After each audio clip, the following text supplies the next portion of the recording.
So this video is one that I have considered doing for probably about 2 or 3 years, but never had the balls to do it. One of the main reasons I didn't want to talk about this is because I think that there's too many people latching on to this sort of topic, because it's the in vogue thing to talk about, and that's why I've touched on it but never actually opened up and spoke about it, because I don't want people to start associating me with that type of story. It's not about that. This really is something that's affected my life. I've been 12 and it's time I'd done something about it. If anyone's read my post, my Sober October Challenge book, you know what I'm sort of talking about here, my depressive episodes, bipolar episodes, whatever it is. I've never been formally diagnosed.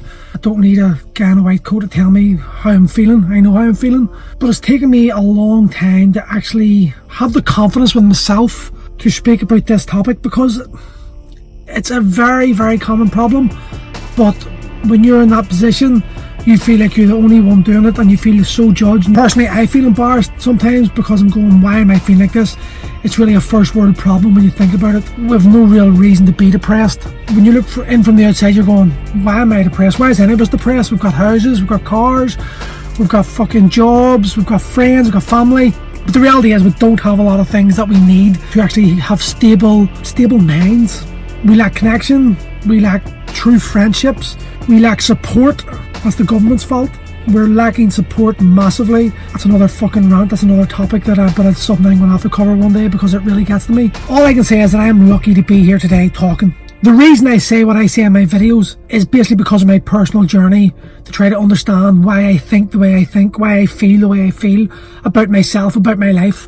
Because I look at my life and I realise I am fucking really blessed. Like, I've got a really successful gym, built up a really good reputation as a trainer. I've invested in myself and I know my knowledge is above most people's when it comes to my topics. But yet, I still feel empty. I still feel like I haven't achieved enough, that I've never been good enough, or that something's lacking in my life, shall we say. If it wasn't for the simple fact that I've got an absolutely amazing girlfriend, friends who I can completely rely on, as well as my parents, obviously, I wouldn't be here today. And that's being serious, because this latest episode was one that brought me to the edge, right to the edge. And it's one that so many people are going through. And that post last night that I put up about the Sober October Challenge, it's what sparked this video, or this is what sparked me to make this video, because the amount of messages that I've received in emails, Instagram, Facebook, from people that have followed me and people that I know, all saying that they're glad that I'm stepping up and speaking out like this, and how they've felt the same way, and how more of us need to do that. And the reality is we all know more, we all need to do this, but it's a really hard topic to discuss. It's hard to accept the stigma that's attached to an illness of the mind. Is still very strong in society, and it's seen as a point of weakness if you admit that you need help. I felt weak having to ask for help. I'm a very proud person. I've got a code that I live by, and anyone who knows me will tell you I have this certain code. And if you see my videos, you'll sort of see it. It's like I'll say what I think, and if I'm saying what I think, it's what I truly believe in, regardless of the consequences, regardless of how many people it offends. I'm very moralistic in that sense. I'm a very socialist type of person in my beliefs. I believe society should be geared towards the big earners should be helping the lower earners, so we all have a life that's less depressive, more fulfilling, takes away worries from everyone. Because at the end of the day, this society has built this pandemic of suicide through how we're being treated, how we're treating each other. No wonder why we feel so low. So not only is this trickle down effect affecting so many people in society, but then the government cuts are also then preventing people like myself from getting help we need. I'm having to pay, and I'm lucky I got a really good fucking counsellor, but I'm having to pay £40 a session every time I want to deal with my issues. Now, it's an actual mental health problem. I have got a mental health issue, and I'm trying to do something about it. And I'm lucky in the sense that I can afford to pay this. But when I say afford, realistically, if I want to get myself back in a place where I'm happy, I'll need 2 sessions a week. So that's £80 a week. Now, ask the average person who's got families, bills to pay £80 a week. They can't afford it. It's not going to be realistic. And the doctor waiting list, 3-4 weeks for help, that's not going to help neither, is it? There's too many people being betrayed by the governments and no one's caring about it. And this stigma still remains. If I had cancer, I'd be looked after pretty quickly. I wouldn't be judged for that. I wouldn't be made feel like there's something wrong with me that I should be embarrassed about. And your mental health shouldn't be any different. But for some reason, that's getting better, but for some reason, there's still this stigma attached to how we feel. Like reality, this creamy blob in between our ears, it's so fucking powerful. None of us, not one person in the world, truly understands it. It dictates everything in our life. Well, how we react, how we think, how we feel. It's all controlled up here, and we have no control over it. But yet we still feel embarrassed, or there's still a stigma attached to when something in these neurons just don't fire properly. It's almost like, although it's not, no one does feel it. I don't think many people do make other people believe it's their fault, but that's how you feel. 2 weeks ago was a dark place for me. The closest I've ever come to trying it without trying it. And I'm lucky that my girlfriend was able to spot things and got me sort of out of that place. I don't like crying. In fact, I hate it. I shouldn't, but it's still something in my head makes me feel like it's a sign of weakness, which I know it's not. But there's some sort of repressed memory in my mind that I haven't worked out yet that still makes me feel this way.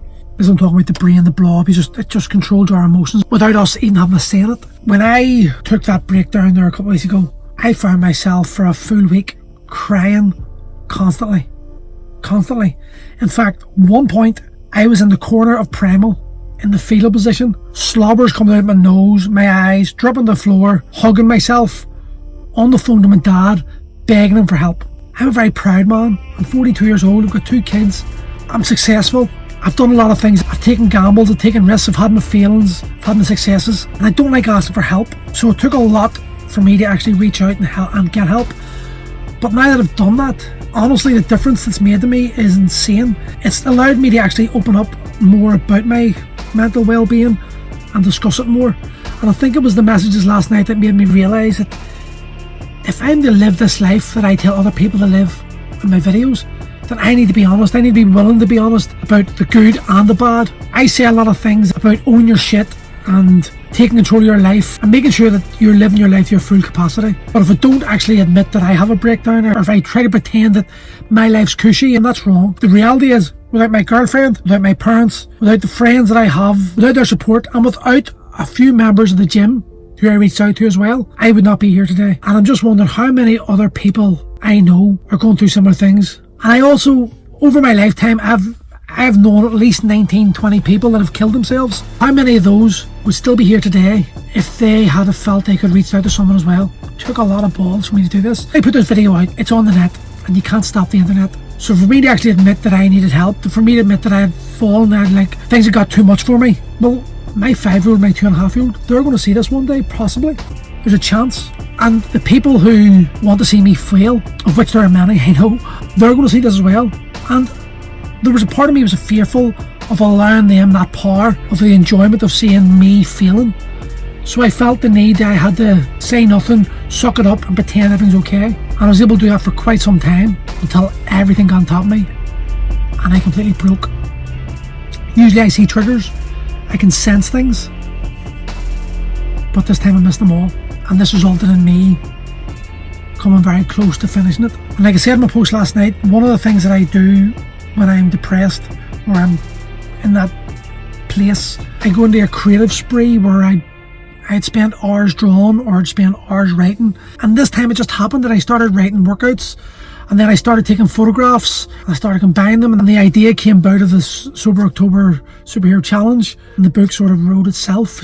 It's hard. It's really fucking hard because for me, I can't talk about anyone else's experience, but for me, it's not that I want to die. When I get these thoughts of killing myself, there's never been a point that I actually am wanting to die. It's just that suicide feels like the only surefire way to make everything else stop hurting. Now, I don't know other people, I can't discuss what other people feel, and I can't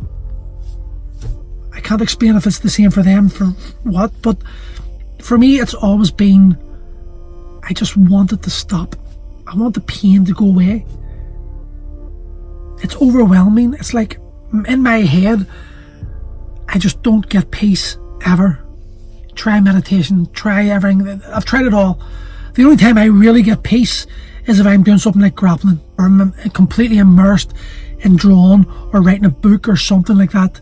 Something that takes all my attention and prevents me from focusing on the things that really hit me hard. The fears, my concerns, my worries, the stresses. It was actually it was a Joe Rogan podcast that nailed it perfectly for me.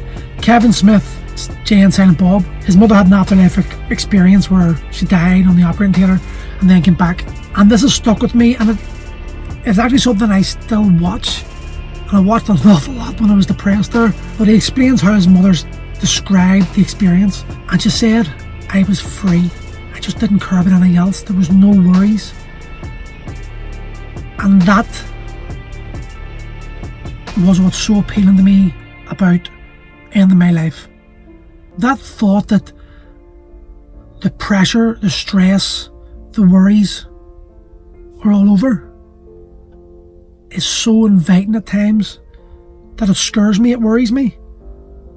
Then one of my really good friends, Ryan, he sent me a video and it fucking broke my heart of a child, a toddler, crying for his daddy, and his daddy was obviously dead and the mother's trying to console the child. And that really hit me hard because it made me realise in this state of mind just the impact that I would have on my own children. And that made me feel really bad. But at that time, it's just like,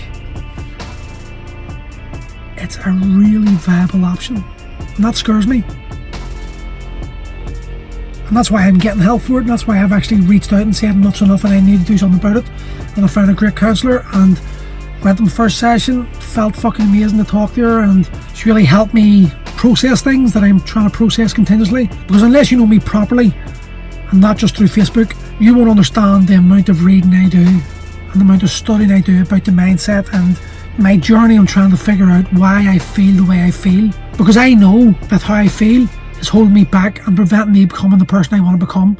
And that's why I'm so determined to help other people, because I know how it feels to be like this, and it pains me to see other people suffering a similar pain that I go through. And I know that through my experiences and the knowledge that I've accrued over God knows how many years, that I can and do help other people, and that gives me some sort of solace. But I think it's time that I actually done something for me. I need to focus on me, because if I focus on me, like I say in all my videos, and I be selfish, then the impact that's going to have on all the other people I'm trying to help will be greatly increased, especially my children.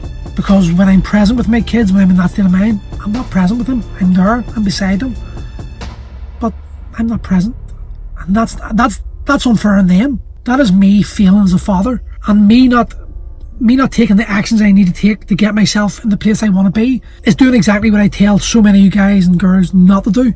So in that sense, I'm being a fraud, or that's how I feel. So I need to do something about that to change that. The fitness industry, like the MMA world, it's a very egotistical world, but it's also filled, genuinely filled with so many insecure people who are like me, want to help other people because they're suffering their own issues themselves, but are worried about talking about it, worried about being judged.